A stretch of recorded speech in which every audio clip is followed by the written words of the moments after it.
You're listening to Between the Wickets. Hello and a warm welcome to everyone tuning in to Between the Wickets. Today I'm talking to Coach Arpit Shah of Cricmax Academy in New Jersey. Coach Arpit, thank you so much for joining me today on my podcast to talk about your cricket journey in the U.S. and with that, the founding and evolution of Cricmax in New Jersey. You were my first coach and now you're the first guest of my podcast series. It would be great if we could start off by you introducing yourself. Hello, everybody. My name is Arpit Shah. I am one of the partners at Cricmax. And while I've played many roles, one of the roles at Cricmax that I've enjoyed the most is to perform the role of level 1 coach.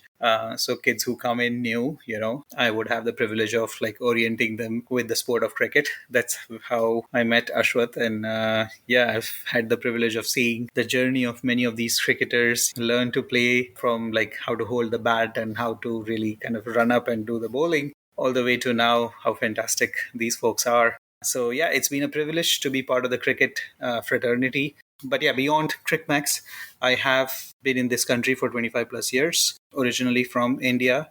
I grew up over there and came here to do my undergrad. And that's where cricket sort of seeped back into the life for us, The fun part was that while I've always had a full-time job and work is still there for me, I've always found this passion and the passion project of Cricmax to be what has been driving us do more and deliver more for students like you, Ashwath. So, I sit here thinking and remembering, how you had joined our academy as this little kid and how you have become an amazing cricketer, an amazing human being, and you're doing what you've started here. So I'm really excited with the initiative that you've taken and really looking forward to this conversation today. Thank you, Coach. I still clearly remember my initial days at Cricmax, learning from you and from the other coaches back then. And it's a great feeling to connect with you today in a different setting, and I'm really excited to get into this conversation. So you talked a little bit about how you first came to the US around 25 years ago. So when you first came, what was the cricket scene like in the United States when you were in college? Did you see cricket being played at all around you? Did you hear anyone talking about cricket? What was it like when you first came? It wasn't as prevalent as where it is right now, for sure. The least I expected was that I'd run into somebody or I'd be walking around and I'll find a cricket field where a whole bunch of people are playing cricket, which I do find nowadays, So back then, look, to be honest, being a student coming into a country, my life had different priorities, right? So I was quite focused on just getting acclimatized, learning, settling, making some money in through summer jobs, etc., so that I could pay for my tuition, etc. But a couple of years into it, one of the evenings we ended up doing what cricketers always do, right? Any opportunity you find, you make cricket happen. So we were outside our library. The Dana Library was the name of the library at Rutgers Newark campus. And we saw a fantastic corridor, which was ground enough for us, a few of us. Tape ball, some bat, some piece of wood, whatever. And we made cricket happen. And it all came back, my orientation to cricket over here started with something like that. At that time, we were the 8th team in Millennium Cricket League when we sort of launched our team back in 2003. We did not have a permit to a ground. And I say this story in a funny way now, but it was not as much fun as back then. But Millennium was a Saturday-only league. We enrolled as a team, and out of the 14 matches that the league plays, we had to host 7 of them. And the first game we were supposed to host, we're looking around, we're like, sure, it should be easy enough to find a ground, right? So much land all around us. No, we cannot find a ground. The only possibility we had was a ground in Piscataway, which basically had a permit system that was not necessarily a permit system. It was basically like, if you got to the ground first, it's yours. Okay, you do whatever with it. So we said, okay, we can't really host a game and not have a ground. So we made the trip the night before, Friday night, around 2 a.m. A couple of us went. We procured the ground by laying the mat, as in dumping the mat and putting the stumps over there. We slept in the parking lot in the car. And somebody else came up in the morning to relieve us, to freshen up. And then that's how we started. So to answer your question, there were not many grounds, there were not many cricketers, there were not many cricket stores, there were certainly not even any academies or indoor structures back then. So cricket was a luxury. Yeah. But we were crazy enough to figure things out and keep pushing. It's incredible to hear how you and your cricket crazy friends overcame so many constraints back then and were focused on somehow making cricket happen. So, you talked about being the A team in Millennium Cricket League and playing all these games and going through all this. What prompted you from going to playing cricket as a team to eventually opening up an academy and wanting to teach others and spread cricket in the United States? Yeah, that's a very good question because we were really cricket crazy folks, right? You give us any opportunity, we'll make cricket happen. And it just so happened, and I'm sure this has happened to you as well, that cricket started giving us a lot more than just the joy of winning or losing, right? We made a lot of amazing friends. We learned so much about life without really like spelling it out like that, but we learned to fight, we learned to show up, we learned to try and make things happen, right? We learned to enjoy the highs, which we didn't really have to learn. It felt good, but then we really learned to deal with the lows, right? I just want to pause here because what you just told me makes me reflect on a few things. Personally, I've experienced multiple aspects in playing cricket. Like you said, one side is about scoring runs and taking wickets, but I think the other side is the friends that you make on your team and the enjoyment in going on tours with them. Some of my best friends are from my team, and I really do enjoy traveling with them. So, yeah, it's really important to keep in mind that there's much more to this game than just runs or wickets. Great. So, back to the topic of how you decided and went about forming an academy. I would love to hear about that. The game gave us so much that it just started feeling like it was one of those things that we just had to give back to the game, right?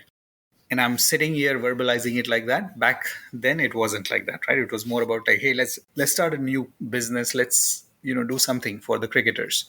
And it started actually by Amar and Dipesh. They started from the back of their trunks from the garage to actually procure gears from India and some of the local stores to help their team members, then the extended teams in the league, beyond states, etc. They started really like that to help cricketers with cricket gears back in 2005, I would say.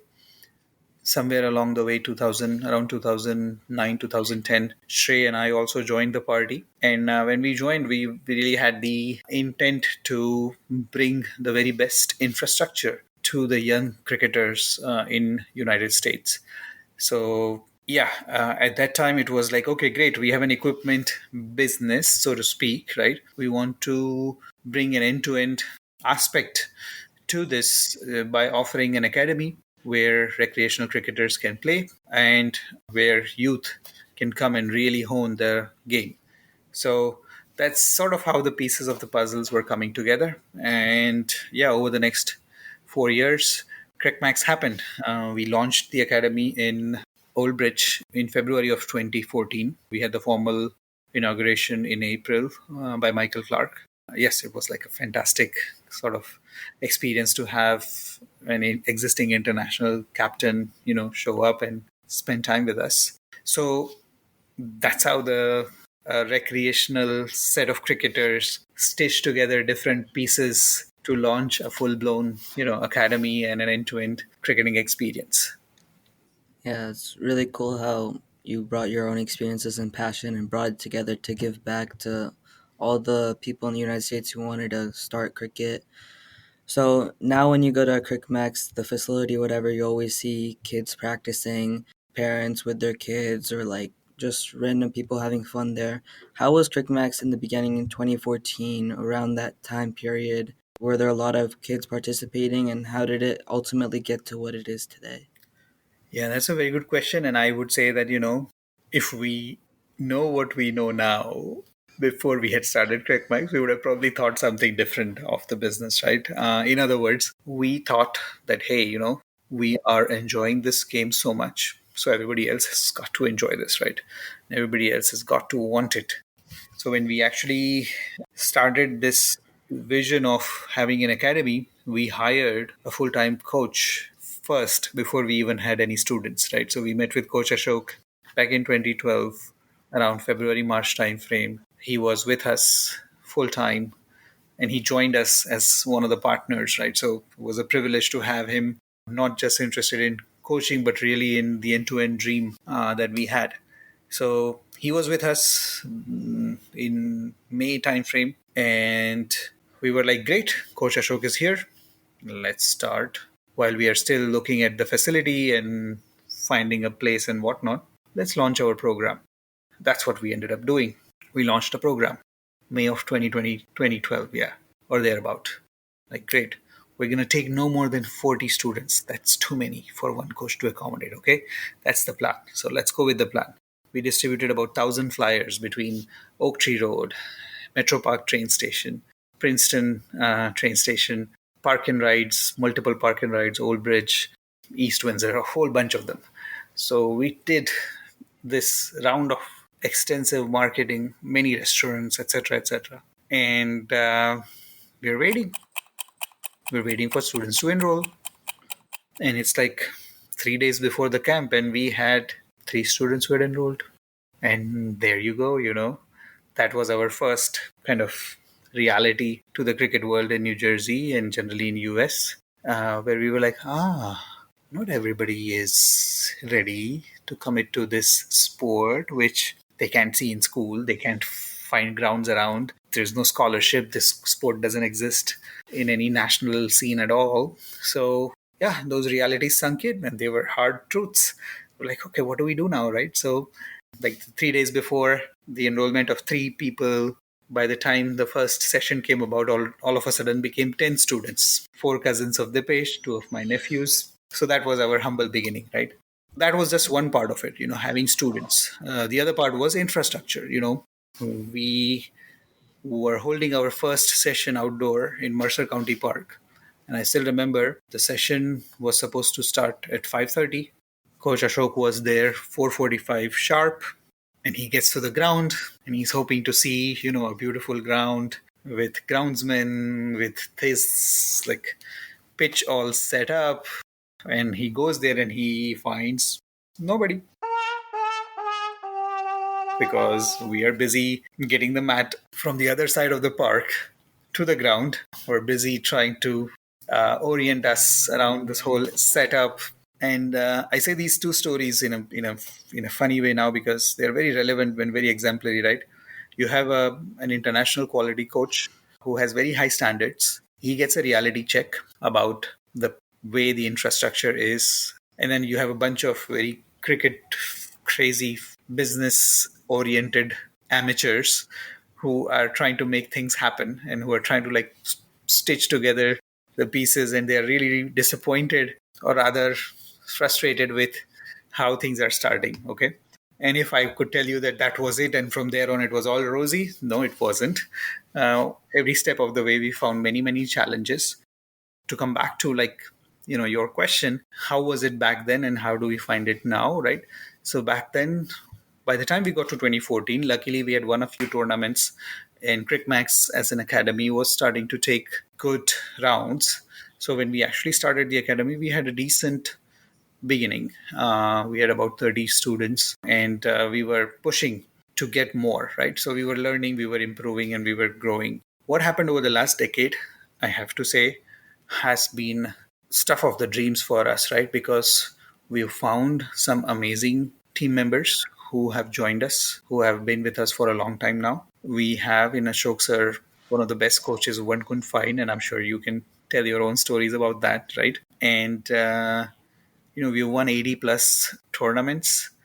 We have had the pleasure of working with some of the amazing human beings like your dad, your mom, and some of the other parents who have come along, right? There have been this amazing support structure, not just for Cricmax actually, but for the game as well, right?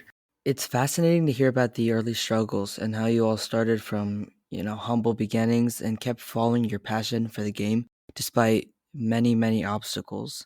I would love to hear about how cricket in the US has evolved over the past years from your point of view and How do you see this going forward? So I feel like what happened, we were probably one tiny piece of the puzzle that had to come together for cricket to take the kind of momentum that it has. And we were very lucky to get amazing support from parents, from our colleagues, from coaches, and from people like you. You stuck with the sport, dude. You played a lot, you learned a lot, and I'm sure your journey has had its own challenges and you had choices, and you chose cricket. So cricketers like you have made an amazing difference as well. So I think in sort of like, if I had to summarize this, I would say that when we started, cricket was a relatively unknown sport with little to no infrastructure and certainly no pathway for youth. To now, it is a very well known sport. There are a lot of commercials around cricket. Every youth who is interested can see a very clear path. And best of all, it's a sport that is now an Olympic recognized sport. 2028, it gets a place. So a lot of things going for the sport, and really counting on more cricketers like you to join the party and take the game forward. Thank you. So you talked about the evolution of Cricmax as a whole, and you touched a little bit upon like cricket in USA in general. So you kind of talked about how you see the current state of USA cricket. How do you think USA cricket is going to evolve in the future? And more specifically to athletes like me and to all my teammates and all who are wondering where the future lies in USA cricket, what should they be trying to achieve as they grow older? So what are your thoughts on that? Yeah, I would say, first of all, I do want to remind people that, we all obviously want to have a very outcome oriented view with the game, right? And people like you are probably thinking, hey, can I represent the nation? Can I play the sport at the highest level? That's a fantastic goal to have, and probably no better time than now, right? Because there is a lot that has changed. But the point that I do want to start with is slightly different. The game gives you so much more than you would ever realize. So don't forget that you're playing the game, because the game is so much fun, right? It has agility, strength, strategy, tactics. So just for your brain, for your body, it's a fantastic sport. You make friends, you make memories, you build character. A lot happens. So my first piece is a general and a gentle submission that the game is so much bigger and it is going to impact your life in so many ways wherever you go, right? And if that destination is not professional cricket at the highest level, the game still gives. To this day, I'm not able to play over the last couple of years because of several commitments, but top of my mind is, hey, I've got to go back to the game. And if I look around people, some of my best friends and some of my best memories are thanks to this fantastic game. So I will start with a reminder that, this game has a lot more to give you than you will ever realize. So be a humble student. Let's talk facts. Let's talk infrastructure. When we started, as I told you, probably like 7 or 8 fields in New Jersey that were allowed for cricket. Nowadays, every other week, I learn about new fields. There are probably 50 plus fields in New Jersey alone that have had dedicated cricket permit. So just basic number of grounds around us have increased. And I'm speaking for New Jersey. The scene in other parts of the United States is even more amazing, right? The growth is there. So infrastructure very much on the uptick. Cricketers. I'm sure you watched USA versus Pakistan, one of the most amazing games that the World Cup of 2024 T20 has entertained us with. You have examples, we all have examples around us now whom we can follow, whose life is going to continue to inspire, and their game is going to hopefully bring more glory to the nation, right? So, actually, in fact, right now as we speak, US is actually playing against West Indies right now. I don't know what the scores are, but I'm really rooting for the team. Uh, so there are many more cricketers who are coming from the domestic circuit, and some are coming, migrating to United States to play cricket, right? So all in all, the level of game and the quality is on the uptick. I would say the third thing is the pathway for a young cricketer like yourself and even the much younger self of yours, right? When you start, you want to see, is this sport, am I going to get some kind of like financial support? Am I actually going to be able to play this game full time and make a living? Is this the most responsible thing to invest my time in? The answers are trending very much towards yes at this point, right? It's an Olympic certified sport. By virtue of that, it means that more and more adoption in school systems and universities is coming for cricket. And with the advent of minor league and major league cricket, and obviously all the domestic youth level cricket as well as adult cricket, recreational cricket all around us, you don't have to go too far to find cricket anymore, And you have academies like Cricmax where you're always welcome. And we are bringing the very best of the coaches and the coaching infrastructure to really elevate your game, right? Whether it's the mental aspect, the physical aspect, the skills, the techniques, the timing, all of it, right? There's a lot of support all around you guys. So, my rounded up answer is, these are amazing times. And you guys, without realizing, or maybe you do realize it, but you have a lot riding on your shoulder to take this game forward. So, it's one of those times where you are actually going to give back to the game in your own way a lot of what the game has given you as well. So, stay with the game, enjoy the game, and we are really here to support you guys as you go through this journey. And if we can play a little part in your journey, we'll be privileged. Thank you. So just to finish up, do you have any last pieces of advice for kids in the US who are watching cricket, who want to start playing cricket, or kids who are 16, 17, or even 20, 25 who are playing cricket? You have any advice for the athletes in America? I would actually, maybe if that's okay, I would ask you, Ashwath, why don't you tell us a little bit about what the game meant for you? And when you started, you certainly started not necessarily knowing exactly where you are with the game today, right? So, why don't you maybe tell us a little bit about that part? I think the main thing I've learned is just to stick with it and to believe there's a process that is happening, even though it might not be clear necessarily 100% of the time. Just sticking with it, especially if it's something that you love, if it's something that you're very passionate about, knowing and believing there will be a future eventually. Now it's becoming more clear with USA and the World Cup and all that, and Major League Cricket and all new international players coming to America to play cricket here. So I think it's just about sticking to the process and believing there is a future for cricket in America. Yeah. Yeah. And, I will answer your question taking cues from your answer and also having seen you, right? I remember this one evening very distinctly. Bumrah had just become the thing in IPL, right? And you had picked up his action. And I don't know if you still do it, but it was one of those moments where you were like, you know what? Look, dude, Bumrah nailed, I can do it. Bhuvneshwar Kumar, I can do his action too. So in those moments where the game wasn't anything more than just having fun is really when the game is most real for all of us, right? Because you don't do it for anybody else, you do it for you. So Yeah. my only piece of advice is that find what that unique answer for you is when it comes to cricket, what joy it gives you, which I'm sure it gives you plenty. As long as you find that answer and it doesn't involve you winning or you losing, right? And it just involves you playing, I think you found your answer. And until then, keep looking. And once you find your answer, like I remind you, stay with the game. It's an amazing game. It's going to give you a lot in life. Coach Arpit, thank you so much for sharing your journey, your insights, and your experiences. Making cricket happen and respecting the game for so many things it gives us are just a couple of the takeaways. There were so many more you shared today. Thank you again for taking the time today to speak to me. Thank you. Thank you, Ashwath.